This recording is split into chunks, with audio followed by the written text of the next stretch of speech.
Sa loob ng ospital, isang batang namumulot ng basura ang nakarinig ng lihim na magpapabagsak sa isang marangyang pamilya.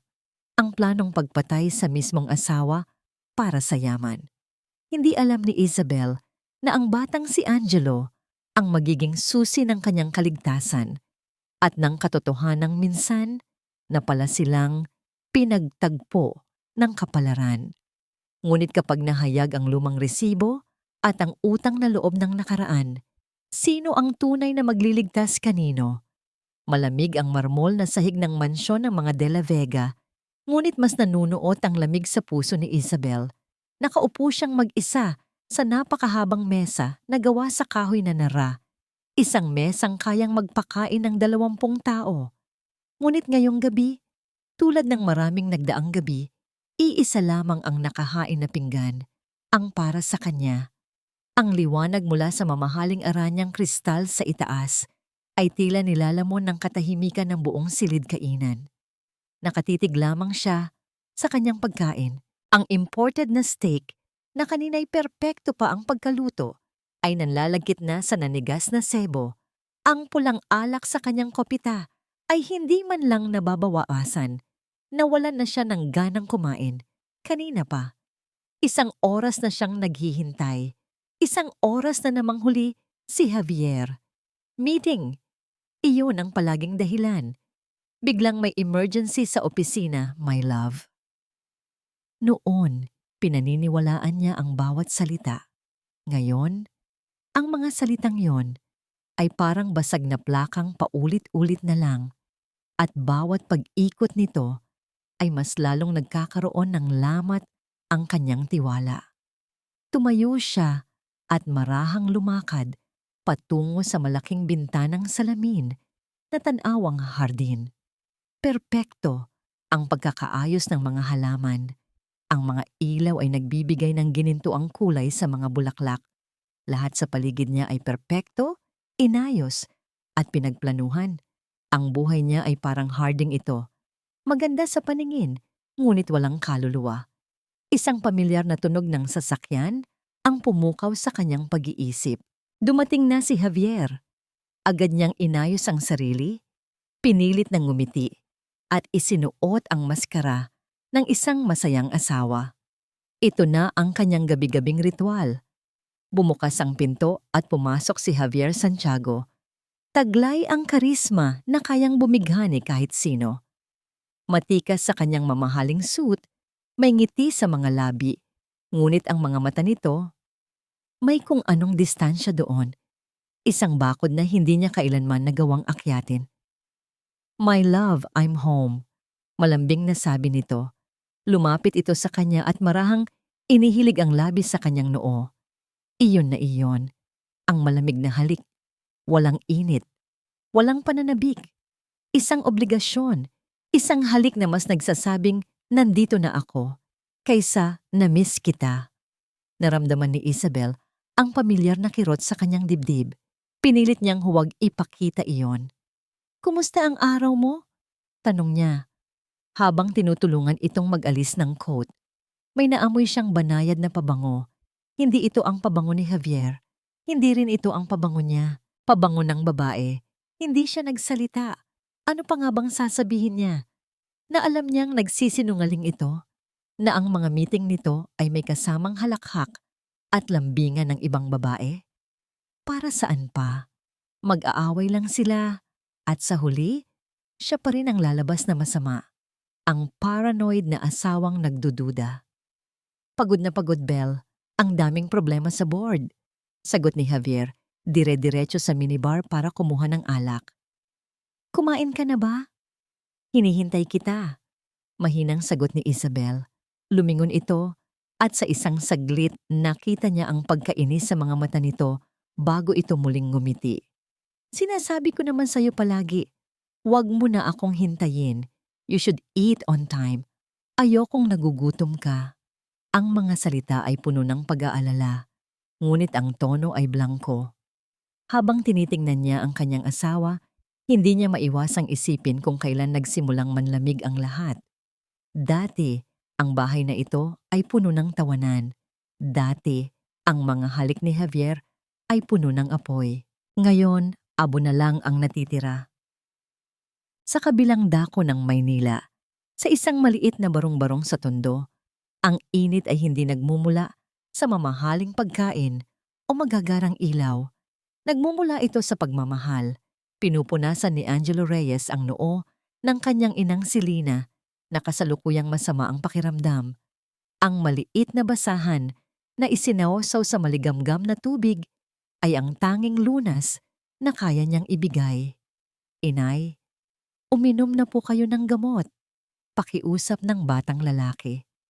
Umiling si Lina at sa bawat pag-iling ay kasunod ang sunod-sunod na ubo.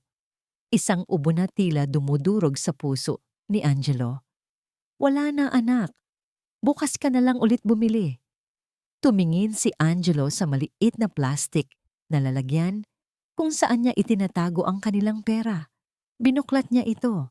Barya, puro barya, ang pinagbentahan niya ng mga bote at karton kaninang umaga.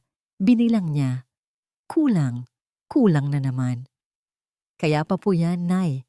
Maglalakad-lakad lang po ako sa labas. Baka may makita pa akong mga bote. Pagsisinungaling niya. Gabi na, Angelo. Delikado. Saway ng kanyang ina, ang boses ay paos. Sandali lang po ako, inay. Diyan lang sa malapit. Pagpupumilit niya, sabay suot sa kanyang luma at punit-punit na tsinelas. Alam niyang hindi sapat ang makukuha niya sa kanilang lugar. Kailangan niyang pumunta sa lugar kung saan maraming basura ang mayayaman. Isang lugar ang pumasok sa kanyang isip. Ang St. Jude Medical Center. Ang pribadong ospital na yon na pag-aari ng isang napakayamang pamilya ay palaging maraming itinatapong bote ng mineral water at mga karton. Hinalikan niya ang kamay ng kanyang ina. Babalik po ako agad, inay. Magpahinga na po kayo. Habang tinatahak niya ang madilim na eskinita, dala ang kanyang sako, iisa lang ang nasa isip ni Angelo, ang kanyang ina. Kailangan nitong gumaling at gagawin niya ang lahat para doon. Sa Forbes Park, tapos nang kumain si Javier, halos hindi nito ginalawang pagkain. Mas marami pa itong ininom na alak. Ngayon ay nasa study room na ito, may kausap sa telepono. Sinubukan ni Isabel na makinig, ngunit napakahina ng boses nito. Nang biglang tumunog ang telepono sa sala, nagulat siya. Sino naman ang tatawag ng ganitong oras ng gabi? Sinagot niya ito. Hello? Good evening. Si Mrs. De La Vega po ba ito? Tanong ng isang pamilyar na boses sa kabilang linya. Yes, speaking. Who's this? Si Dr. Gomez po ito, Ma'am Bell.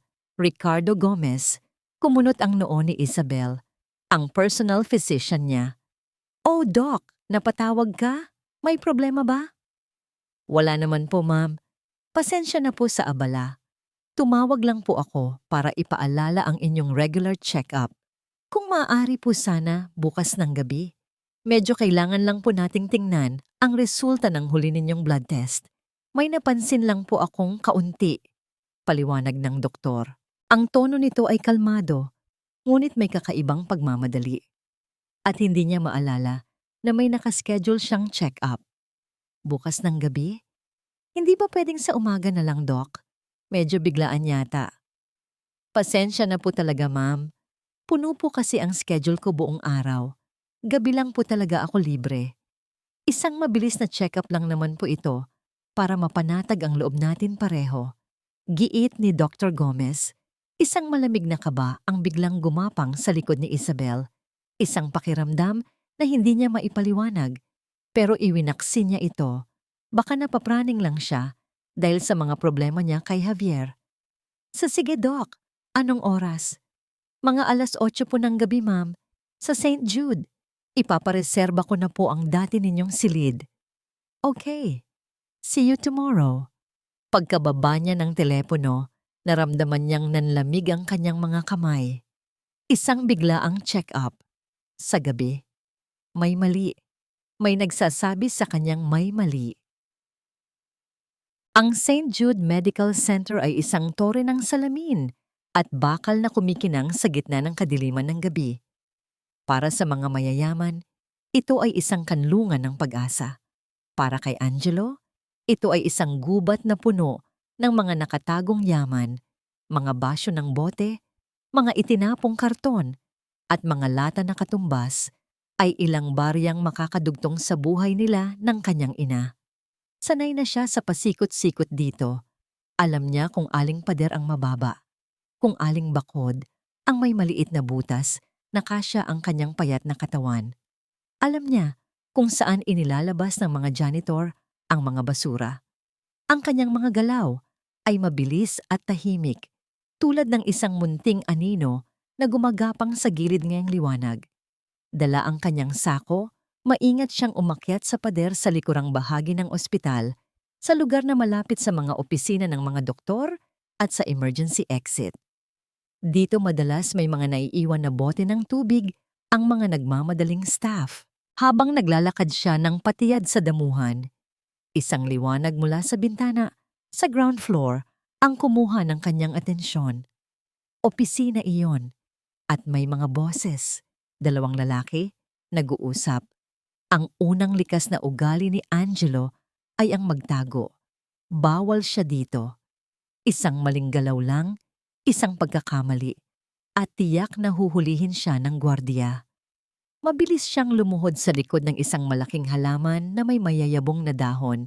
Sapat lang ang layo para hindi siya makita, ngunit sapat ang lapit para marinig ang pinag-uusapan ng mga ito. Sisilipin niya sana kung may mga bote sa tabi ng bintana, ngunit ang narinig niya ay nagpatigil sa kanyang paghinga. Sigurado ka ba rito, Javier? Masyadong delikado ito. Ang boses ay garalgal at puno ng takot. Nanggagaling ito sa isang lalaking mas matanda, batay sa himig nito. Kilala ni Angelo ang pangalang iyon. Javier, pangalan ng asawa ng may-ari ng ospital. Madalas niyang marinig iyon sa mga kwentuhan ng mga janitor. Wala ka ng urungan dito, Ricky, sagot ng pangalawang boses. Malamig, matigas, puno ng awtoridad na nagpanginig sa kalamnan ni Angelo. Lahat ay nakaplano na. Huwag ka nang mag-inarte na parang may konsensya ka pa. Napatakip si Angelo sa kanyang bibig. Ang mga kamay niya, na kanina'y abala sa pagpulot, ay nanigas. Ito ay isang usapan na hindi niya dapat marinig. Isang usapan na naglalaman ng panganib. Pero ang pagpatay, Javier, ibang usapan iyan. Doktor ako, hindi berdugo. Pagmamakaawa ng tinawag na Ricky, pagpatay? Ang salitang yon ay tumusok sa tainga ni Angelo na parang isang matulis na yelo. Biglang nanikip ang kanyang dibdib. Nais niyang tumakbo, umalis, magkunwaring walang narinig. Ngunit ang kanyang mga paa ay tila ipinako sa kinatatayuan.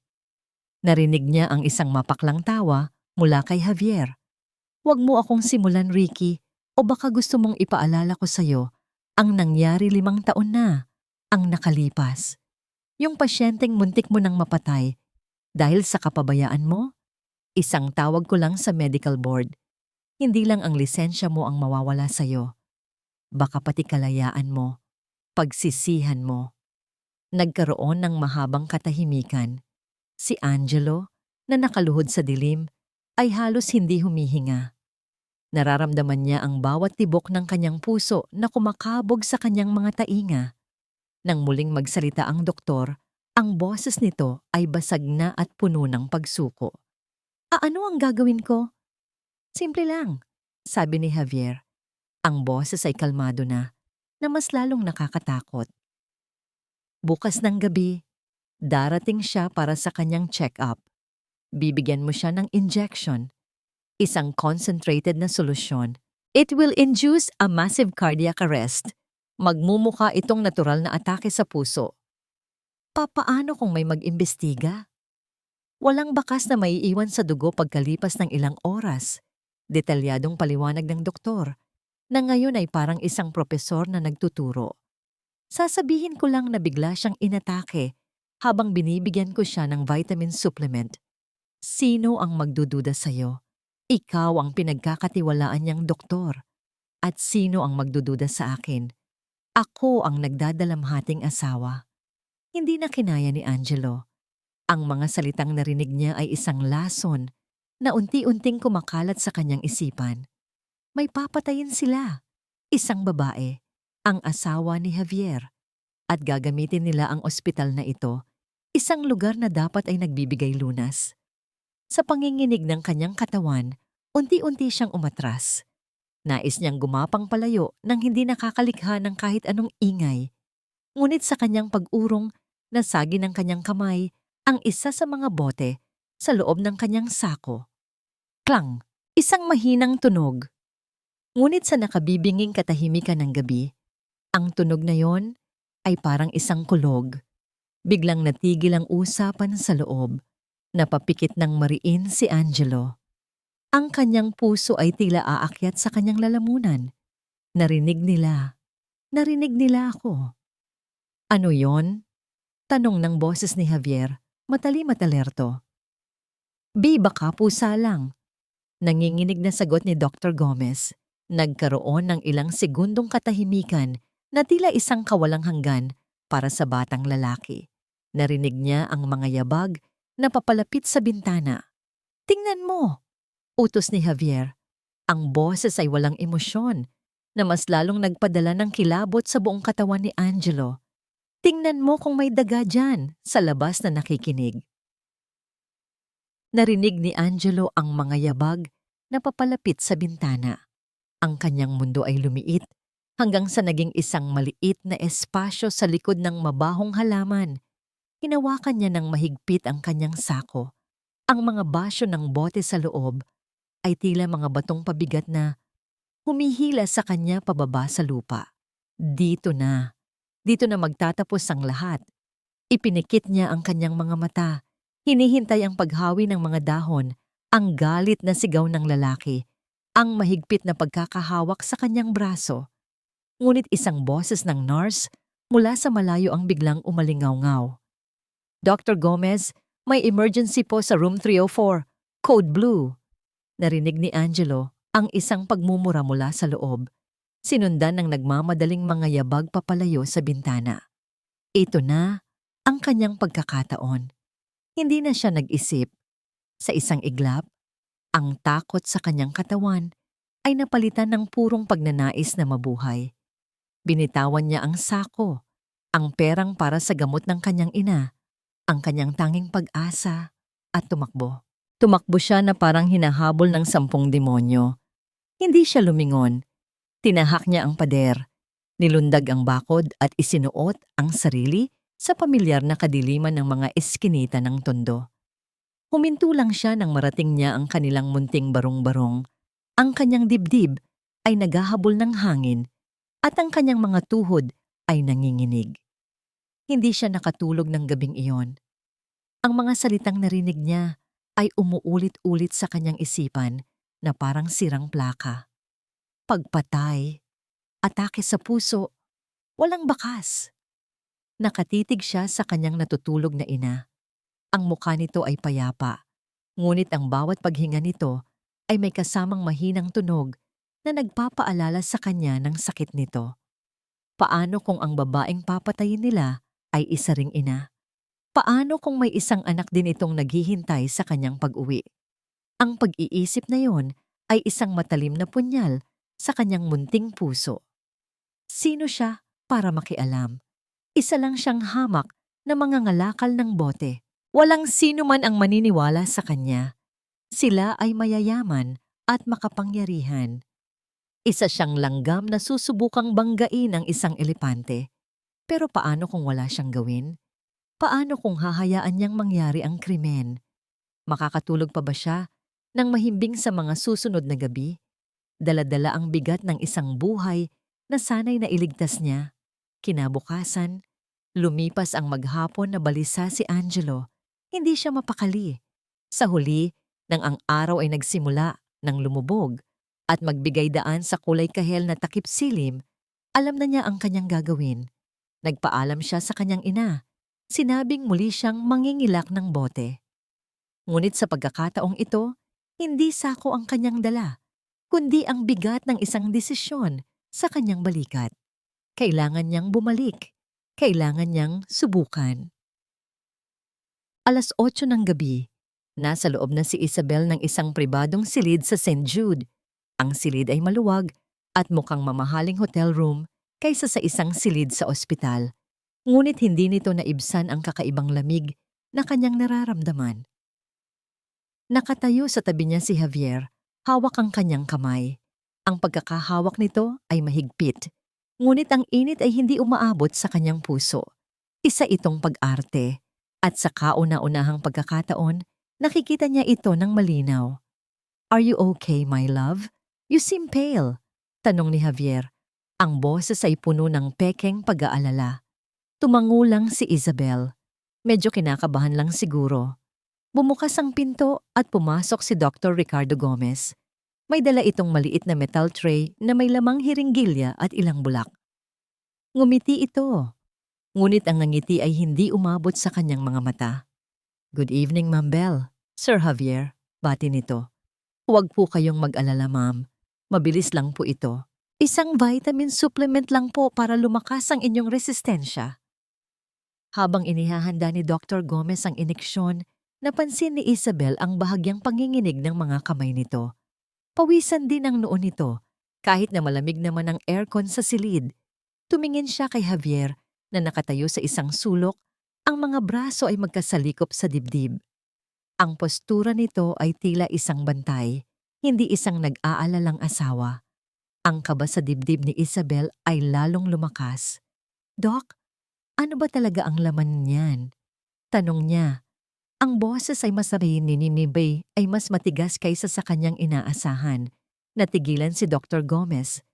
"V vitamins po, ma'am. B-complex.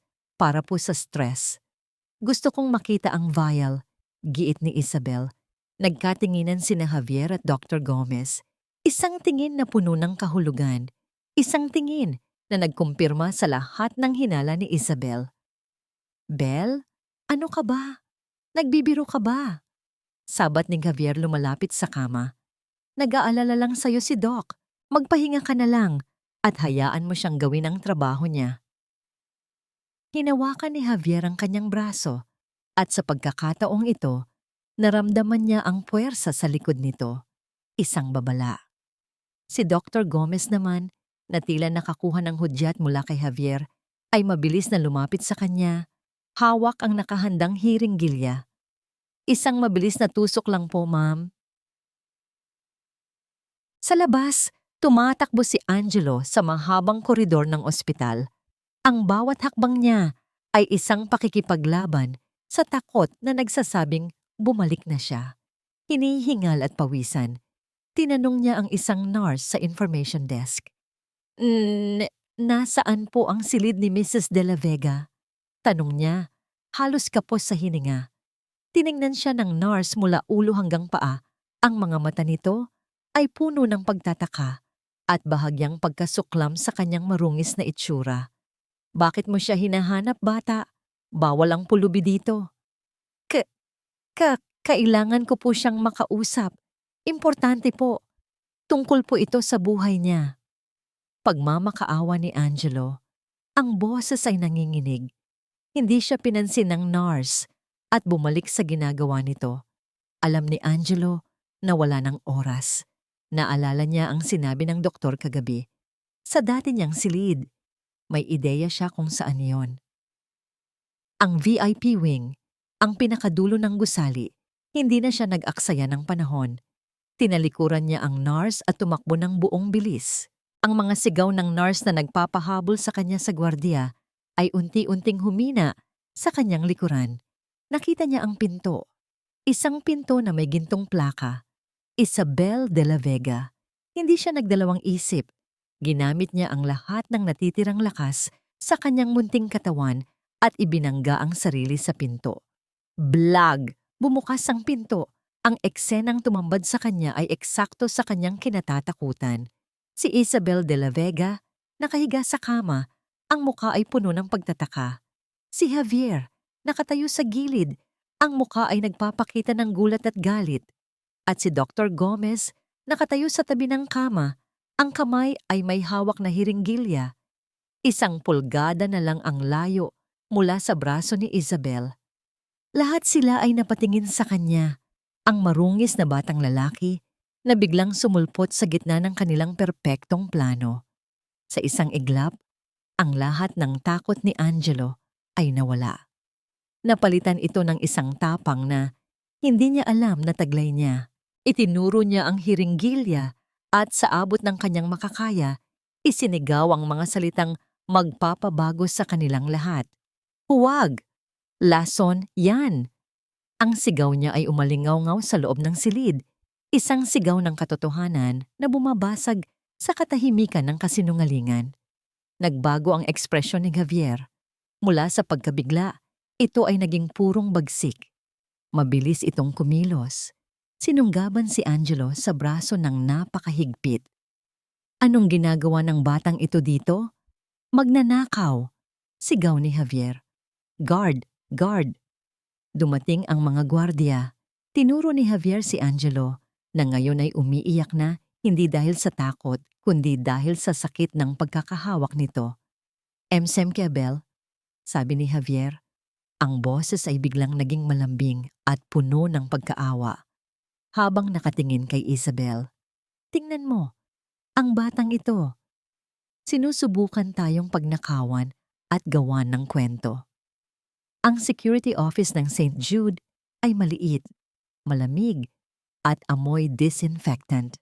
Ito ay isang mundong napakalayo sa karangyaan na kinalakihan ni Isabel. Dito, sa ilalim ng malupit na liwanag ng fluorescent lamp, ang lahat ay tila mas totoo, mas brutal. Nakaupo si Angelo sa isang monoblock chair na papaligiran ng dalawang unipormadong gwardya. Ang maliliit niyang balikat ay nanginginig at ang kanyang muka ay nababahiran ng pinaghalong dumi at luha. Sa kabila ng dumi sa kanyang muka at punit-punit na damit, may isang bagay sa mga mata ng bata na hindi nagsisinungaling. Purong takot. Sa kabilang panig ng silid, si Javier ay abala sa pag-arte. Ang kanyang boses ay puno ng pagkadismaya at pag-aalala.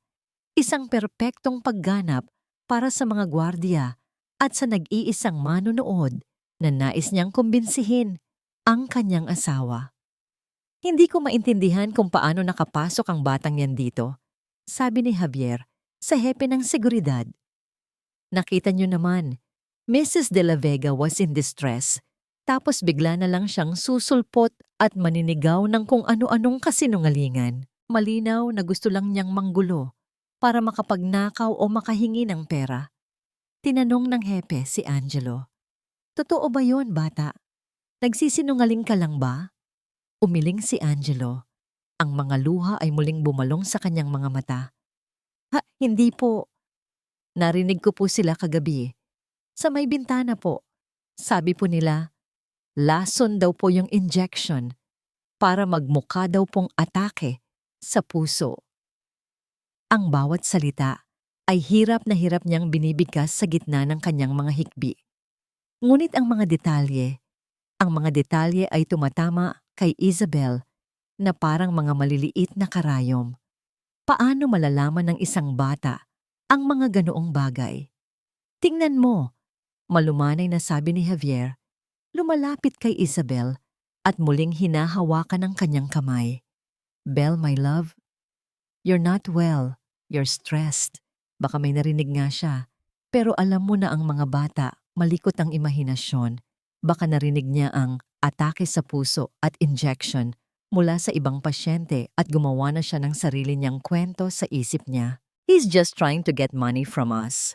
Ang paliwanag ni Javier ay lohikal, makinis, masyadong makinis. Ito ang gustong paniwalaan ng isip ni Isabel. Ito ang mas madaling paniwalaan. Ngunit ang kanyang puso, ang kanyang pakiramdam, ay sumisigaw ng ibang kwento. Tumingin siya kay Dr. Gomez na tahimik na nakatayo sa isang sulok. Mukhang mas maputla pa kaysa kanina. Isang ideya ang biglang pumasok sa isip ni Isabel. Isang maliit na pagsubok. Tumingin siya sa hepe ng seguridad. Nasaan ang hiringgilya? Nagulat ang lahat. Ma'am? Tanong ng hepe. Ang hiringgilya? Ulit ni Isabel. Ang kanyang boses ay kalmado ngunit may bigat. ang vitamin supplement na dapat ay ituturok sa akin. Gusto ko itong mapanatili para sa pagsusuri. Ma'am, bitamina lang po talaga yon. Mabilis na sabat ni Dr. Gomez, ang boses ay bahagyang tumaas. Wala pong dahilan para, kung bitamina lang yan, di wala namang problema kung ipatest natin, di ba? Doc, putol ni Isabel, ang kanyang mga mata ay nakatitig ng diretso sa doktor. Sa sandaling iyon, nakita niya ito. Isang mabilis, halos hindi mahahalata, nakislap ng sindak sa mga mata ni Dr. Gomez. Napansin ni Isabel ang mabilis na pag-igting ng panga nito at ang isang butil ng pawis na namuo sa kanyang sentido. Ang maskara ay nagsisimulang magkaroon ng lamat. Bago pa man may makasagot, si Javier na ang sumalo. Of course, my love. Anything you want. Ipakuha mo, hepe. Para matapos na ang kalokohang ito at mapanatag na ang loob ng asawa ko. Ang pagsang-ayon ni Javier ay mabilis, ngunit nakita na ni Isabel ang kailangan niyang makita. Nang gabing iyon, sa kanilang mansyon sa Forbes Park, ang katahimikan ay mas nakakabingi kaysa dati. Pinayagan na nilang umuwi si Angelo sa kustodya ng isang social worker habang ang hiringgilya ay nasa kamay na ng ospital para sa internal investigation. Isang investigasyon na alam ni Isabel ay kokontrolin ni Javier. Hindi siya makatulog. Nakahiga siya sa kanilang malawak na kama, nakatalikod kay Javier na nagkukunwaring mahimbing na natutulog. Ngunit ramdam ni Isabel ang pag-igting sa katawan nito. Gising din ito. Pareho silang naghihintayan. Sa dilim, ang lahat ng maliliit na piraso ng palaisipan ay nagsimulang magkabit-kabit sa isip ni Isabel. Ang malamig na halik ni Javier, ang pabango ng ibang babae sa kanyang damit, ang mga biglaang emergency meeting sa gabi, ang mga lihim na tawag sa telepono sa kanyang study, ang panginginig ng kamay ni Dr. Gomez, ang sindak sa mga mata nito nang hilingin niya ang hiringgilya. At higit sa lahat, ang desperadong sigaw ng isang batang hindi niya kilala. Isang batang handang isugal ang lahat para iligtas siya. Bakit? Bakit gagawin ng isang estranghero yon kung hindi ito totoo? Ang pagdududa na dati isang maliit na binhi lamang sa kanyang puso ay ngayon ay isang dambuhalang puno na ang mga ugat ay sumisira sa pundasyon ng kanyang mundo. Ang lalaking katabi niya, ang lalaking pinakasalan niya, ang lalaking pinagkatiwalaan niya ng kanyang buhay. Gusto ba talaga siyang patayin? Ang pag-iisip nito ay nakakasuka. Ngunit ang pagtanggi dito ay mas nakakatakot. Dahan-dahan at walang ingay, bumangon si Isabel mula sa kama. Naglakad siya papunta sa kanyang dressing room. Kinuha ang isang lumang telepono na hindi na niya ginagamit. Isang teleponong hindi alam ni Javier. Nagtago siya sa loob ng banyo, binuksan ang gripo para magkaroon ng ingay at nanginginig ang mga kamay na idinayal ang isang numero mula sa memorya. Sinagot ito pagkatapos ng 2 ring. Attorney Romero speaking. Huminga ng malalim si Isabel. Tony, bulong niya, ang boses ay basag. Si Bel ito, gising ka pa ba? Isabel, anong problema? Ayos ka lang ba? Nag-aalala ang boses ng kanyang personal na abogado at matalik na kaibigan. Hindi ako sigurado. Sagot niya, pinipigilan ang paghikbi. May kailangan akong ipagawa sa'yo. Isang bagay na napaka-importante at kailangang manatiling lihim kahit kay Javier. Sabihin mo lang. Tumingin si Isabel sa kanyang refleksyon sa salamin. Ang babaeng nakatingin pabalik ay mukhang pagod, takot. Ngunit sa ilalim nito, may bagong apoy na nagsisimulang magliyab, ang apoy ng katotohanan. Gusto kong imbestigahan mo si Javier, sabi niya. Ang bawat salita ay may bigat. Gusto kong malaman ang lahat. Bawat galaw niya, bawat transaksyon sa bangko, lahat ng utang niya, lalo na sa nakalipas na 6 na buwan. I want to know everything about my husband's finances. 2 araw ang lumipas. 2 araw ng pagkukunwari. Sa umaga, sabay silang mag-aalmusal ni Javier, ngingiti sa isa't isa, at mag-uusap tungkol sa mga bagay na walang kabuluhan. Ngunit ang kanilang mga ngiti ay hindi na umaabot sa kanilang mga mata, at ang kanilang mga salita ay walang laman. Ang mansyon ay naging isang entablado, at sila ang 2 pangunahing aktor sa isang dula-dulaan ng panlilinlang. Sa 3 araw, tumawag si Attorney Tony Romero. "Belle, mayroon na akong mga dokumento. Kailangan mong makita ito." Nagkita sila sa isang tahimik na coffee shop sa Rockwell, isang lugar na alam niyang hindi pupuntahan ni Javier. Pagdating ni Isabel, agad niyang nakita ang seryosong mukha ng kanyang abogado. Walang paligoy-ligoy, inilapag ni Tony ang isang makapal na brown envelope sa mesa. "Pinakamabuting ikaw na mismo ang tumingin," sabi nito sa mahinang boses. Nanginginig ang mga kamay ni Isabel nang buksan niya ang envelope. Ang unang pahina ay isang listahan ng mga bank statement. Ang mga numero ay kulay pula. Malalaking numero, mga utang, mga pautang na hindi nababayaran. Ang mga sumunod na pahina ay mas malala. Mga kopya ng mga casino marker mula sa Soler at City of Dreams. Ang mga petsa ay tumutugma sa mga gabing sinasabi ni Javier na may emergency meeting siya. Ang halaga ay sapat na para bumili ng isa pang mansyon sa Forbes Park. Mayroon ding mga dokumento tungkol sa isang land development project sa Laguna na nalugi. Si Javier ay isa sa mga pangunahing investor. Iyon pala ang pinagkakaabalahan nito. Isang lihim na proyektong bumagsak at nagbaon dito sa limpak-limpak na utang. Napatakip si Isabel sa kanyang bibig. Ang lawak ng problema ay higit pa sa kanyang inaakala. Hindi lang ito simpleng pambababae o pagsusugal. Ito ay isang desperadong sitwasyon. Isang sitwasyon na maaaring magtulak sa isang tao na gumawa ng isang desperadong bagay. May isa pa, sabi ni Tony, itinuturo ang huling dokumento sa folder. Ito ang security log mula sa office building ni Javier. Noong gabi, kung kailan sinabi ng bata na narinig niya ang usapan, sinabi ni Javier na nasa opisina siya hanggang hating gabi. Tama? Tumango si Isabel. Ayon sa logbook, umalis siya ng opisina 7:00 ng gabi. Iyon na iyon, ang huling piraso, ang hindi maikakailang katibayan ng isang kasinungalingan. Hindi na tungkol sa pera ang usapang ito. Tungkol na ito sa isang plano. Isang plano kung saan siya ang biktima. Ang pagkalito sa puso ni Isabel ay biglang napalitan ng isang malamig at matigas na galit. Pag-uwi niya sa bahay, nadatnan niya si Javier sa sala, nagbabasa ng dyaryo na para bang walang anumang problema sa mundo. Kalmado siyang lumapit, dala ang envelope na tila isang bombang sasabog anumang oras. Inilapag niya ito sa mesang salamin sa harap ni Javier. Tumingala si Javier, bahagyang nagulat. "Ano yan?" "Ikaw ang magpaliwanag sa akin kung ano yan," sagot ni Isabel.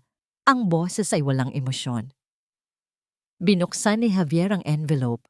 Nakita ni Isabel ang unti-unting pagbabago sa mukha nito habang tinitingnan ang mga dokumento. Ang pagkukunwaring kalmado ay naging pagkabigla at ang pagkabigla ay naging galit. Ibinagsak nito ang mga papel sa mesa. "Saan mo nakuha to? Nag-hire ka ba ng private investigator, Belle? Gano'n na ba kababa ang tingin mo sa akin?" "Sagutin mo ang tanong ko, Javier. Ano ang lahat ng ito?" "Mga problema sa negosyo. Mga bagay na hindi mo maiintindihan." Sigaw nito. Tumatayo na. "Talaga? Ang mga utang sa kasino. Problema rin ba sa negosyo? Ang pagsisinungaling mo na nasa opisina ka noong gabing iyon, kasama rin ba sa negosyo?" Natigilan si Javier. Sa unang pagkakataon, wala itong maisagot. Nahuli siya. Ngunit mabilis itong nakabawi. Ang depensa nito ay paninisi. Dahil ba ito sa batang yon? Mas pinaniniwalaan mo ang isang batang kalye na nagtangkang magnakaw sa'yo kaysa sa sarili mong asawa? Pagkatapos ng lahat ng ginawa ko para sa'yo, Belle, ito ang isusuukli mo sa'kin? Pagdududa? Ang mga salita nito ay matatalim, idinisenyo para saktan siya, para iparamdam sa kanya na siya ang may kasalanan. Dati, baka gumana pa ito. Ngunit hindi na ngayon. Hindi na sumagot si Isabel. Tinitigan niya lang ito at sa kanyang mga mata, nakita ni Javier ang isang bagay na hindi pa nito nakikita dati. Hindi takot, hindi awa, kundi determinasyon. Tinalikuran niya ito at naglakad paalis. Ang laban ay nagsisimula pa lang. Kinabukasan, nagpasya si Isabel na puntahan ang pamilya ni Angelo. Dala ang isang bayong ng mga prutas at pagkain at isang sobrang may lamang pera para sa gamot. Nagmaneho siya papuntang Tondo. Ang kahirapan sa lugar ay isang sampal sa kanyang mukha. Ang mga barong-barong na dikit-dikit, ang maputik na daan, ang amoy ng basura, ito ay isang realidad na napakalayo sa kanyang ginagalawan. Nahanap niya ang bahay ni na Angelo, isang maliit na espasyo na gawa sa yero at retasong kahoy. Kumatok siya. Ang nagbukas ay si Angelo. Ang gulat sa mukha ng bata nang makita siya ay mabilis na napalitan ng takot. Sa likod nito ay lumabas ang isang payat na babae, ang ina nitong si Lina, na sunod-sunod ang ubo. Ma'am de la Vega? Nautal na sabi ni Lina, yumuyuko. Pasensya na po kayo sa anak ko. Huwag po kayong mag-alala. Malumanay na sabi ni Isabel, ibinibigay ang mga dala niya. Nandito ako para magpasalamat. Inanyayahan siya ng mag-ina sa loob. Simple lang ang kanilang tahanan, ngunit malinis. Naupo si Isabel sa isang lumang upuang kahoy. Ikinuwento ni Angelo ang buong pangyayari, kung paano niya narinig ang plano. Bawat salita ng bata ay sinsero at puno ng katotohanan. Habang nag-uusap sila, hindi maiwasan ni Isabel na mapansin ang patuloy na pag-ubo ni Lina. Matagal na po ba yang ubo ninyo, Aling Lina? Tanong niya. Ngumiti ng mapait ang ginang. Resulta po ito ng isang aksidente maraming taon na ang nakalipas, ma'am. Nabangga po ang sinasakyan kong jeep. Malubha po ang lagay ko noon. Halos hindi na nga raw po ako aabot. Dinala po ako sa St. Jude. Biglang tumibok ng malakas ang puso ni Isabel. St. Jude. Swerte na lang po at may isang mabuting kaluluwa na nagbayad ng lahat ng gastos sa ospital. Kung hindi po dahil sa kanya, matagal na po siguro akong wala. Pagpapatuloy ni Lina, hindi alam ang epekto ng kanyang mga salita kay Isabel. Sayang nga'y nga lang, may isang batang doktor noon na medyo pabaya. Narinig ko'y napagalitan din ng husto pagkatapos ng insidente. Isang pabayang doktor sa St. Jude noong araw ng aksidente ni Lina. Isang bagong piraso ng palaisipan ang biglang lumitaw sa isip ni Isabel. Isang piraso na may dalang kakaibang kilabot. Ang mga salita ni Aling Lina ay umalingaw-ngaw sa isip ni Isabel habang nagmamaneho siya pabalik mula sa Tondo. Isang batang doktor na medyo pabaya. Hindi ito isang ordinaryong kwento. Ito ay isang piraso ng palaisipan na hindi niya inaasahang mahahanap. Isang piraso na maaring magdugtong sa lahat. Pagdating niya sa St. Jude, hindi siya nagpunta sa kanyang maluwag at magarang opisina sa itaas. Sa halip, dumiretso siya sa basement, sa Records and Archives Department. Ang silid ay malamig, tahimik at amoy ng lumang papel. Ang mga ilaw ay madilaw at mahina. Dito itinatago ang lahat ng kasaysayan ng ospital, bawat pasyente, bawat kaso, bawat reklamo. Ito ang lugar kung saan inililibing ang mga multo ng nakaraan. Kailangan kong makita ang mga personal files at incident reports mula 5 taon na ang nakalipas. Utos niya sa matandang archivist na nagulat sa biglaan niyang pagdating. Pero Ma'am Belle, Kailangan po ng proper authorization para... Ako ang authorization, maring sabi ni Isabel. Ang kanyang mga mata ay nagpapakita ng awtoridad na matagal na niyang hindi ginagamit. Hanapin mo. Mabilis na kumilos ang archivist. Pagkalipas ng halos kalahating oras, isang makapal at maalikabok na folder ang inilapag sa harap ni Isabel. Ang label sa labas ay malabo na. Incident Reports, Year 2020. Nanginginig ang mga kamay ni Isabel habang binubuklat niya ang mga pahina. Ang mga papel ay naninilaw na at marupok. Nagbasa siya ng mga kaso ng maling gamot, mga reklamo ng pasyente, mga investigasyon sa mga tauhan. At pagkatapos, nakita niya ito. Isang kaso ng vehicular accident. Ang pangalan ng pasyente, Lina Reyes. Ang petsa ay tumutugma sa kwento ng ginang. Binasa niya ang detalye ng ulat. Malubha ang lagay ni Aling Lina. Internal bleeding. Multiple fractures. Ngunit ang nakakuha ng kanyang atensyon ay ang nakasulat sa ilalim ng physician's notes. Mayroong paunang pagsusuri na nagkamali. Isang maling diagnosis na halos ikamatay ng pasyente. Nasa ilalim nito ang pangalan ng attending physician. Isang pangalan na nagpatigil sa pagtibok ng kanyang puso. Dr. Ricardo Gomez. Parang isang malamig na tubig ang ibinuhos sa kanyang ulo. Si Dr. Gomez, ang kanyang personal physician, ang taong pinagkakatiwalaan niya. Ang taong kasabwat ni Javier. Siya pala ang doktor sa kwento ni Aling Lina. Itinuloy niya ang pagbabasa. May nakalakip na report ng internal investigation at doon nakita niya ang kanyang sariling pirma. Naalala niya ang kasong ito kahit na malabo. Bilang bagong tagapangulo noon, siya ang nag-utos ng isang masusing investigasyon sa insidente. Gusto niyang siguraduhin na walang kapabayaan sa kanyang ospital. Ang resulta ng investigasyon, si Dr. Gomez ay napatunayang nagkasala ng gross negligence.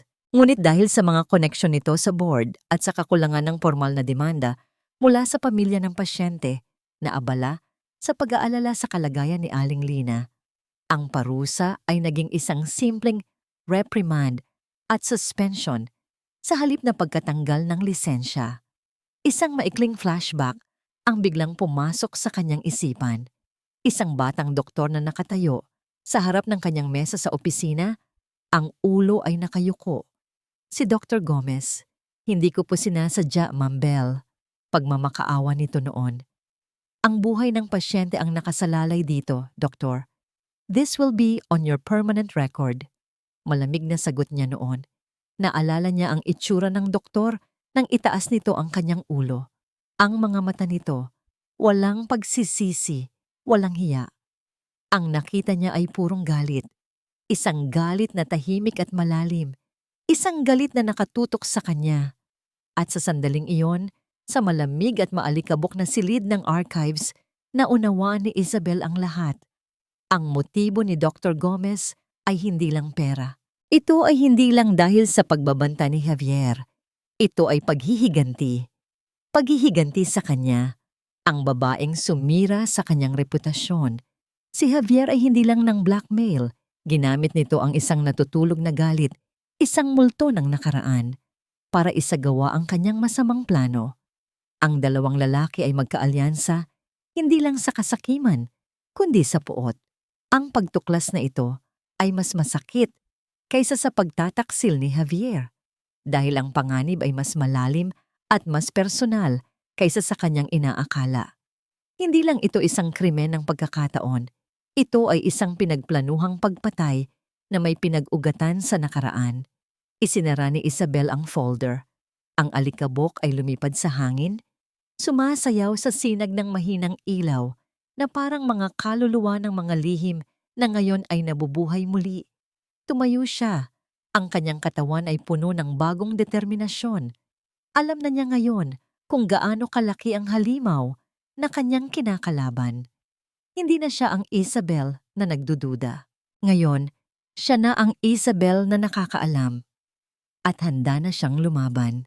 Dala ang bigat ng katotohanan. Mabilis siyang umalis sa ospital. Kailangan niyang umuwi. Kailangan niyang harapin ang asawa niya.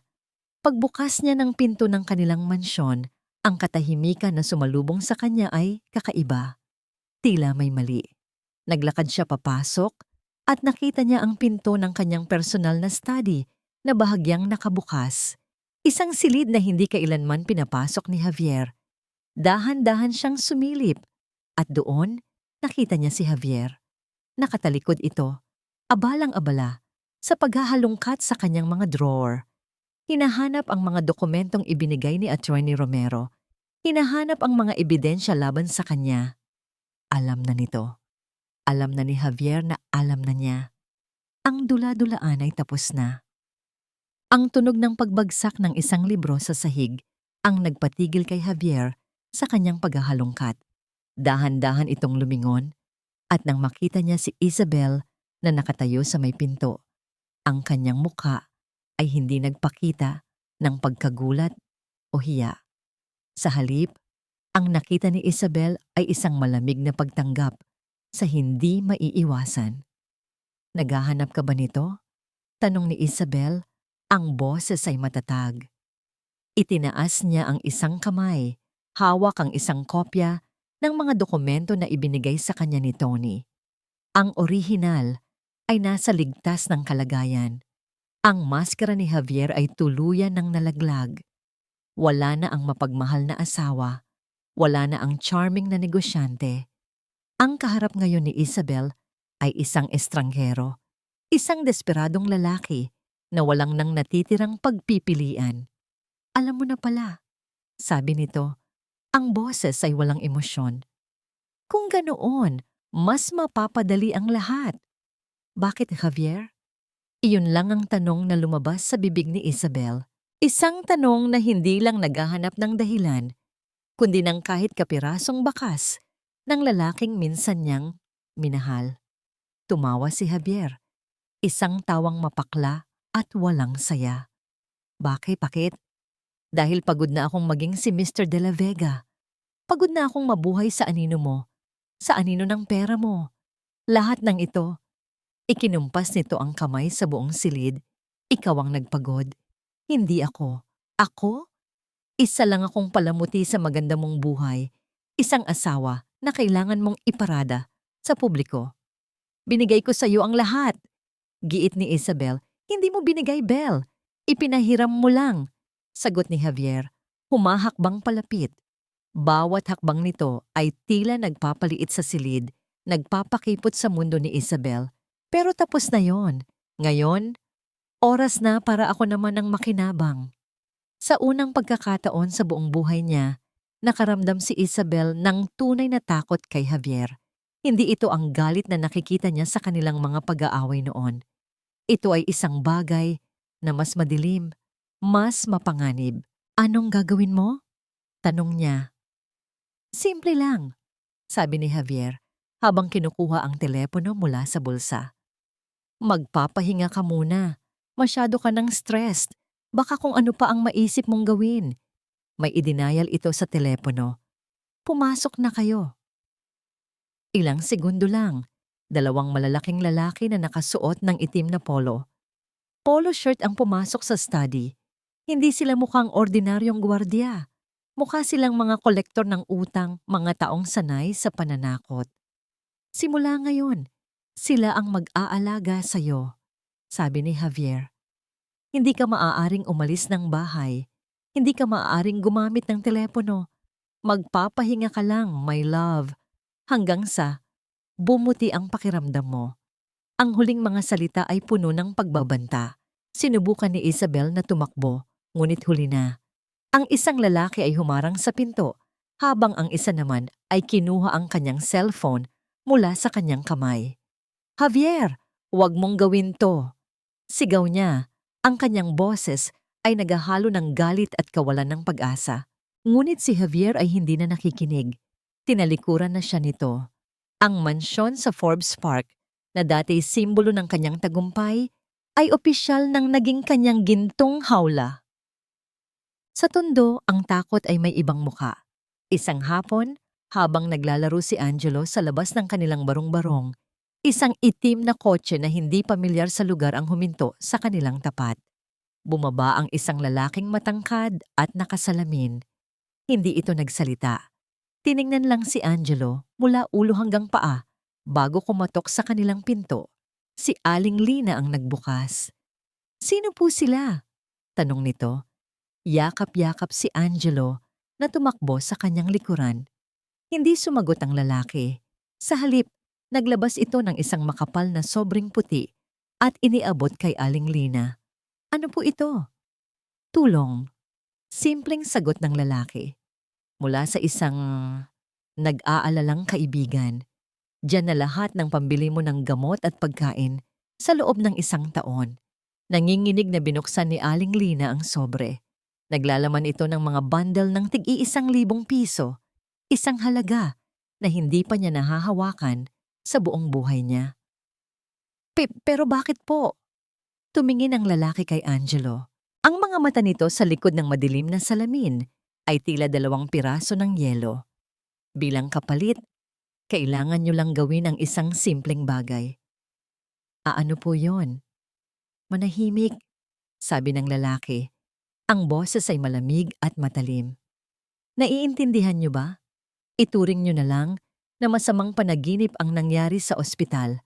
Kung hindi, baka ang susunod na panaginip ay hindi na kayo magising, lalo na ang anak ninyo. Ang pagbabanta ay malinaw. Hindi na kailangang ulitin."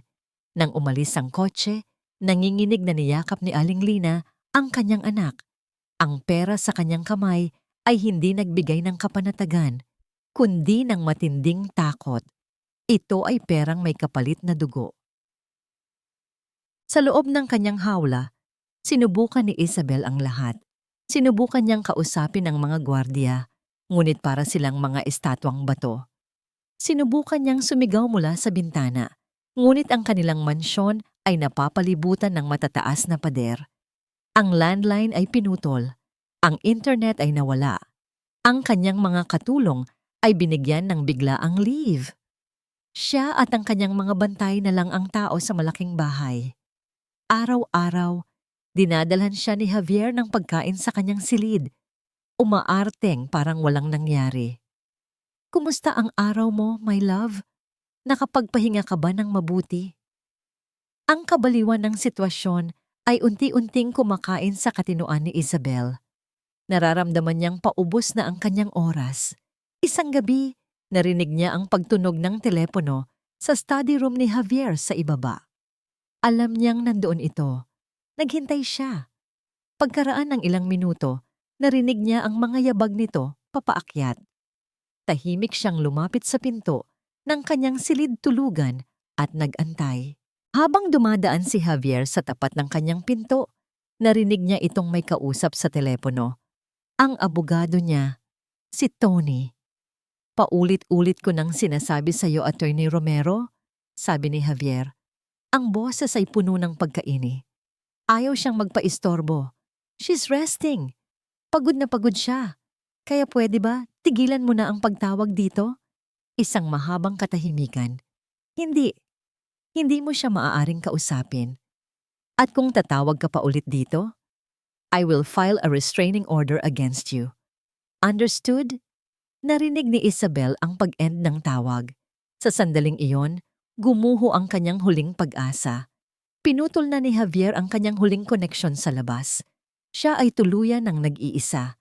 Ang mga sumunod na araw ay isang paulit-ulit na bangungot para kay Isabel. Ang bawat pagsikat ng araw ay hindi nagdadala ng pag-asa, kundi isang paalala lamang na isa na namang araw ang lilipas, na siya ay bilanggo sa sarili niyang pamamahay. Ang katahimikan ay kanyang naging kalaban, nagbibigay daan sa mga bulong ng takot at kawalan ng pag-asa sa kanyang isipan. Isang umaga, ginising siya ng ingay mula sa labas ng kanyang silid. May mga boses. Nag-uusap si Javier at ang isa sa mga bantay. "Siguraduhin mong walang palya mamaya sa presinto," narinig niyang sabi ni Javier. "Nakausap ko na ang piskal. Ang kailangan na lang natin ay ang testimonya ng nurse at ang pag-atras ng pamilya ng bata. Isasara na ang kaso ngayong araw." Nanginig si Isabel. Ang kaso, ang tanging sinulid na nag-uugnay sa kanya sa katotohanan ay malapit ng putulin.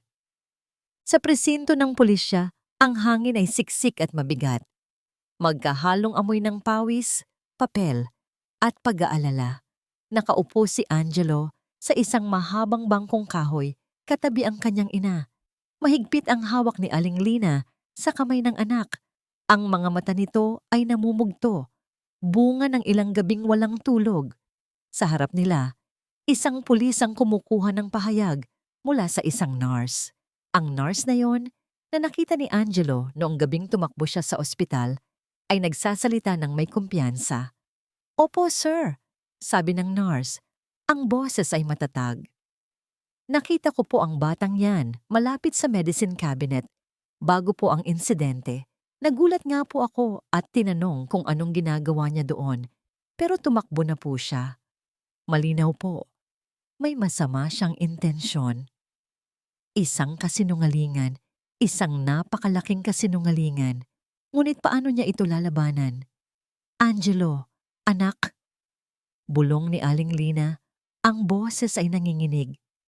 "Patawarin mo si inay." Hindi maintindihan ni Angelo. "Bakit po, Nay?" Hindi sumagot ang kanyang ina. Nang tawagin ng pulis ang kanilang pangalan, marahan siyang tumayo. Hinihila si Angelo. Ang bawat hakbang niya ay tila may pabigat na 1,000 kilo. "Aling Lina Reyes?" tanong ng investigador. "Handa na ba kayong magbigay ng pinal na salaysay?" Tumingin si Aling Lina sa kanyang anak. Nakita niya ang takot, ang pagkalito, at ang tiwala sa mga mata nito. Pagkatapos, tumingin siya sa sobrang puno ng pera na nakatago sa kanyang bag at naisip ang lalaking may madilim na salamin at ang banta nito. Huminga siya ng malalim. Ang mga salitang lumabas sa kanyang bibig ay tila lason na unti-unting pumatay sa kaluluwa ni Angelo. "Sir?" Simula niya, ang boses ay basag. Baka po nagkamali lang ang anak ko. Bata lang po siya, malikot ang isip. Baka po may narinig lang siyang kung ano, tapos nagawan niya ng kwento. Pasensya na po sa abala." "Inay!" sigaw ni Angelo, hindi makapaniwala. "Hindi po totoo yan. Narinig ko po sila. Totoo po ang sinabi ko." Hinila siya ng kanyang ina palapit, niyakap ng mahigpit para itago ang mukha nito sa kanyang dibdib. "Tama na, anak. Uwi na tayo." Narinig ni Angelo ang pagsulat ng pulis sa report nito. Narinig niya ang pagsasara ng folder. Narinig niya ang mga salitang "case closed." Ang bawat tunog ay isang pako na ibinabaon sa kabaong ng katotohanan. Habang hinihila siya ng kanyang ina palabas ng presinto, napaiyak na lang si Angelo. Isang iyak ng pagkatalo. Hindi niya maintindihan kung bakit sumuko ang kanyang ina. Ang tanging alam niya, sa araw na yon, nag-iisa siyang lumaban at nag-iisa siyang natalo. Sa mansyon, nakarinig si Isabel ng pagdating ng sasakyan ni Javier. Pagkaraan ng ilang sandali, bumukas ang pinto ng kanyang silid. Nakatayo doon si Javier, may ngiti sa kanyang mga labi. Isang ngiti ng tagumpay. "Tapos na, Belle," sabi nito. Ipinapakita sa kanya ang isang kopya ng police report. "Case closed. The boy's family admitted he was lying. Masyado ka lang sigurong pagod, kaya kung ano-ano ang pumasok sa isip mo." Tinitigan ni Isabel ang papel. Ang mga salitang nakasulat ay lumalabo dahil sa mga luhang namumuo sa kanyang mga mata. Lahat ay nawala. Ang kanyang ebidensya, ang kanyang testigo, ang kanyang kalayaan. Ngayon, pagpapatuloy ni Javier, maaari na nating ituloy ang dapat nating gawin. Kailangan mong magpagaling. Dadalhin kita sa isang lugar kung saan makakapagpahinga ka ng husto. Isang private facility sa probinsya. Doon, walang makakaistorbo sa'yo. Naintindihan ni Isabel ang ibig sabihin nito. Hindi yun isang pahingahan. Iyon ay isang kulungan kung saan siya unti-unting mawawala. malilimutan ng lahat. Ito na ang katapusan. Umupo siya sa gilid ng kama, ang kanyang katawan ay nanghihina. Tumingin siya sa bintana, sa aso na langit, na tila nangungutya sa kanyang sitwasyon. Talo na siya. Ang kasamaan ay nanalo. Ang pera at kapangyarihan ni Javier ay dinaig ang sigaw ng katotohanan ng isang bata. Sa kanyang pag-iisip, bigla siyang napatingin sa ilalim ng kama. Nandoon ang isang lumang baul na puno ng kanyang mga lumang gamit mula pagkabata. Mga bagay na hindi niya magawang itapon. Sa sobrang desperasyon, binuksan niya ito. Hindi alam kung ano ang hinahanap. Inangat niya ang mga lumang album ng litrato, mga manika, mga sulat. Ngunit sa kanyang paghahalungkat, may isang bagay na nahulog mula sa isang lumang diary. Isang piraso ng papel, isang resibo, isang luma at naninilaw na resibo mula sa billing section ng St. Jude Medical Center. Nakasulat dito ang petsa, 5 taon na ang nakalipas. At isang malaking halaga, may tatak na paid in full. Para sa isang pasyenteng hindi niya matandaan ang mukha, ngunit pamilyar ang pangalan na nakasulat. Patient name, Lina Reyes. Biglang bumalik ang isang alaalang matagal nang natabunan sa kanyang isipan. Isang gabi, pauwi mula sa isang board meeting, nakita niya ang isang kaguluhan sa kalsada, isang aksidente, isang babaeng duguan. Siya ang nagpatawag ng ambulansya mula sa St. Jude. Siya ang nag-utos sa mga doktor na gawin ang lahat. At nang malaman niyang walang pambayad ang pamilya, siya ang tahimik na pumunta sa billing at binayaran ang lahat, hindi nagpakilala. Si Aling Lina, ang nanay ni Angelo. Ang babaeng sinubukan niyang iligtas noon ay ang ina ng batang sumubok na iligtas siya ngayon. Isang maliit na butil ng pag-asa ang biglang sumibol sa kanyang dibdib na halos wasak na. Ito na ang huling barahan niya. Isang resibo ng kabutihan, isang resibo ng utang na loob, isang sinulid na nag-uugnay sa kanilang lahat.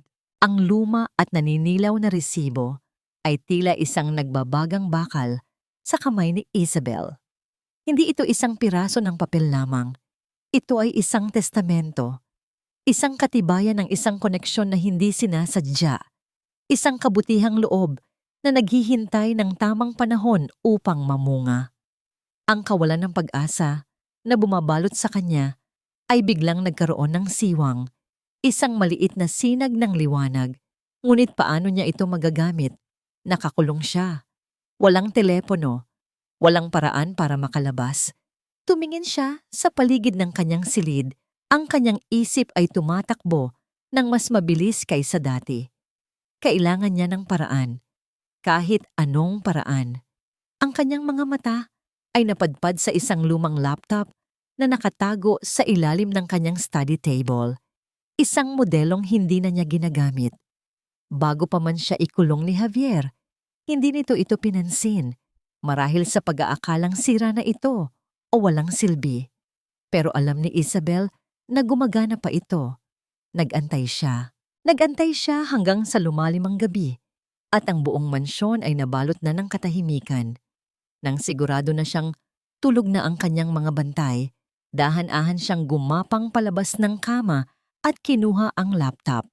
Sa ilalim ng kumot na ang tanging liwanag ay mula sa screen ng laptop, sinubukan niyang kumonekta sa internet. Gaya ng inaasahan, pinutol ni Javier ang wifi, ngunit may isa pa siyang pag-asa, ang personal hotspot mula sa kanyang lumang teleponong itinago niya sa banyo. Gamit ang natitirang lakas ng baterya nito, nagtagumpay siya. Isang mensahe, isang email, iyon lang ang kailangan niya. Nanginginig ang mga daliri niyang nag-type. To Attorney Tony Romero. Subject, Urgent, Huling Pag-asa. Tony, kung nababasa mo ito, ibig sabihin ay nagtagumpay ako. Nakakulong ako sa sarili kong bahay. Plano ni Javier na dalhin ako sa isang facility. Alam mo na ang ibig sabihin yan. Pakinggan mo akong mabuti. Kailangan mong kumilos agad. Bukas ng umaga, magpatawag ka ng isang pulong sa opisina ko sa St. Jude. Isama mo ang pulis. Isama mo si Dr. Gomez. Isama mo ang mag-inang Reyes, sina Lina at Angelo. At higit sa lahat, siguraduhin mong darating si Javier. Sabihin mong tungkol ito sa legal na pag-aayos ng aking last will and testament. Dahil sa aking unstable mental condition, hindi niya papalampasin yan. Tiwala ako sa'yo. Gawin mo ang lahat. Dalhin mo sila lahat doon. Ako na ang bahala sa iba. Huwag kang mag-reply. Huwag kang tumawag. Bell. Isinend niya ang email. Sa sandaling iyon, ginamit niya ang huling porsyento ng baterya ng kanyang telepono. Ngayon, wala nang atrasan. Ipinagkatiwala na niya ang lahat sa isang email at sa katapatan ng isang kaibigan. Kinaumagahan, gaya ng inaasahan, pumasok si Javier sa kanyang silid. "Magbihis ka, Belle," sabi nito. "Aalis na tayo." "Saan tayo pupunta?" tanong ni Isabel, sinusubukang magkunwaring naguguluhan. "Sa pulong," sagot ni Javier, at may kakaibang kislap sa mga mata nito. Tumawag si Attorney Romero. "Mukhang kailangan na nating ayusin ang mga ari-arian mo habang kaya mo pa." "A very wise decision, my love." Alam ni Isabel na kinagat nito ang pain. Ang kasakiman ni Javier ang magiging sarili nitong kapahamakan. Ang conference room sa St. Jude ay puno ng tensyon. Sa isang dulo ng mahabang mesa, naroon ang mag-inang Lina at Angelo. Kapwa takot at hindi alam kung bakit sila ipinatawag. Sa kabilang dulo, naroon si Dr. Gomez na halatang ninenerbiyos. Nandoon din si Attorney Romero at dalawang unipormadong pulis. At sa gitna, magkatabing pumasok sina Isabel at Javier. "Anong ibig sabihin ng lahat ng ito?" tanong ni Javier. Umuupo sa silyang pang-ulo ng mesa. "Akala ko ba tungkol ito sa last will ng asawa ko?" "Kasama yon," mahinahong sagot ni Attorney Romero. "Pero may ilang bagay lang kaming kailangang linawin muna." Hinarap ng abogado ang mga pulis. "Mga sir, mayroon kaming bagong ebidensya tungkol sa kasong isinara ninyo kahapon." "Ano ang bagong ebidensya?" Sarkastikong tawa ni Javier. "Tapos na ang kaso. Umamin na ang pamilya na nagsinungaling ang bata." Hindi siya pinansin ni Attorney Romero. Sa halip tumingin ito kay Isabel, iyon na ang hudyat. Tumayo si Isabel. Ang lahat ng mga mata ay nasa kanya. Huminga siya ng malalim. "Dr. Gomez," simula niya. Ang kanyang boses ay kalmado, ngunit matatag. "Naaalala mo ba ang isang pasyente? 5 taon na ang nakalipas. Isang biktima ng aksidente. Si Lina Reyes." Namutla si Dr. Gomez. "Ha, hindi ko na matandaan. Marami akong pasyente." "Talaga?" tanong ni Isabel. "Dahil sa pasyenteng yon, nagkaroon ka ng marka sa iyong record. Dahil sa kapabayaan mo, muntik na siyang mamatay. At dahil sa investigasyon na ipinag-utos ko, nasira ang reputasyon mo. Hindi mo ba talaga maalala?" Nagsimulang mamawis ng malapot ang doktor. Tumingin siya kay Javier para humingi ng tulong. Ngunit si Javier ay nakatitig lang kay Isabel. Ang mga mata ay nanlilisik. "Anong kinalaman niyan dito?" sigaw ni Javier. "Ito ang kinalaman niyan," sagot ni Isabel. At ngayon ay tumingin siya kay Aling Lina. Ang tingin niya ay hindi na tingin ng isang mayaman sa isang mahirap. Ito ay tingin ng isang tao sa kapwa-tao. "Aling Lina," malumanay niyang sabi, "natatandaan niyo po ba ang aksidente ninyo?" Tumango ang ginang, nanginginig. "Sinabi niyo po na isang mabuting kaluluwa ang nagbayad ng lahat ng gastos niyo sa ospital. 1 taong hindi niyo nakilala." Muling tumango si Aling Lina, naguguluhan. "Aling Lina, nagsinungaling po kayo sa pulis para protektahan ang inyong anak dahil tinakot kayo." Pagpapatuloy ni Isabel. "Naiintindihan ko po iyon. Pero ngayon, gusto ko pong itanong sa inyo. Kung malalaman ninyo kung sino ang taong tumulong sa inyo noon, magbabago po ba ang isip ninyo na itago ang katotohanan?" Dito na sumingit si Javier. Anong kalokohan ito? Tigilan mo na to, Belle. Nawawala ka na sa sarili mo. Ngunit huli na, inilabas ni Isabel mula sa kanyang bag ang luma at naninilaw na resibo at dahan-dahan itong inilapag sa gitna ng mesa. Hindi ko po hihingin na bayaran ninyo ang utang na ito, Aling Lina, sabi ni Isabel. Ang kanyang mga mata ay nakatitig sa ginang. Ang hinihiling ko lang po ay bayaran ninyo ito ng katotohanan. Dinampot ni Aling Lina ang resibo. Nakikita niya ang kanyang pangalan. Nakikita niya ang napakalaking halaga. At sa ibaba, sa espasyo para sa pirma ng nagbayad, nakita niya ang isang pamilyar na pangalan, Isabel de la Vega. Ang babaeng nasa harap niya. Ang babaeng tinangka nilang patayin. Ang babaeng sinubukan iligtas ng kanyang anak ay ang siya palang nagligtas sa kanya noon. Ang bilog ay nakumpleto na. Binitawan ni Aling Lina ang resibo. Tumingin siya kay Isabel. Ang kanyang mga mata ay puno ng luha ng pagkamangha at pagsisisi. At pagkatapos, tumayo siya, humarap sa mga pulis, at nagsalita. Nagsinungaling po ako, sabi niya. Ang kanyang boses ay nanginginig ngunit malinaw. Tinako po nila kami. Ang lahat po ng sinabi ng anak ko, totoo po ang lahat ng yon. Sa sandaling iyon, gumuho ang mundo ni Javier Santiago.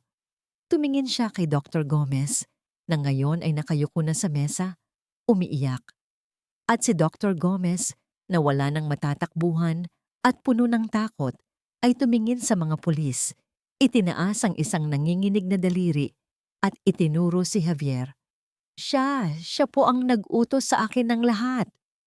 Ang mga sumunod na buwan ay isang mahabang proseso ng paghilom at pagbangon. Ang eskandalo ng mga De La Vega at Santiago ay naging laman ng bawat pahayagan. Sa huli, napatunayang nagkasala sina Javier Santiago at Dr. Ricardo Gomez sa kasong conspiracy to commit murder. Hinatulan sila ng habambuhay na pagkakakulong. Sa araw ng pagbaba ng hatol, naroon si Isabel sa korte. Tinitigan niya si Javier habang inilalabas ito ng silid na kaposas. Sa huling pagkakataon, nagtama ang kanilang mga mata. Ang nakita ni Isabel sa mga mata ni Javier ay hindi pagsisisi, kundi purong galit at pagkasuklam. Ngunit hindi na siya natakot. Wala nang bigat. Ang tanging naramdaman niya ay awa. Awa para sa isang taong nilamon ng sarili niyang kasakiman. Pagkatapos ng lahat, nagsimula si Isabel na buuin muli ang kanyang buhay, piraso bawat piraso. Una niyang ginawa ay ipagbili ang mansyon sa Forbes Park. Bawat sulok ng bahay na yon ay may dalang alaala ng kasinungalingan at pagtataksil. Kailangan niya ng bagong simula, isang lugar na walang multo ng nakaraan. Isang hapon, nagmaneho siya pabalik sa Tondo. Ngunit sa pagkakataong ito, hindi na lang pagkain at pera ang dala niya. Dala niya ang isang alok. Naabutan niya sina Aling Lina at Angelo sa labas ng kanilang munting tahanan, nag-aayos ng mga halaman sa paso. Nang makita siya ng mga ito, isang pamilyar na ngiti na ang sumalubong sa kanya. Ginang Belle, masayang bati ni Aling Lina. Isabel na lang po, nakangiting sagot niya. Naupo siya sa isang maliit na bangkito sa tabi nila. Kumusta na po kayo?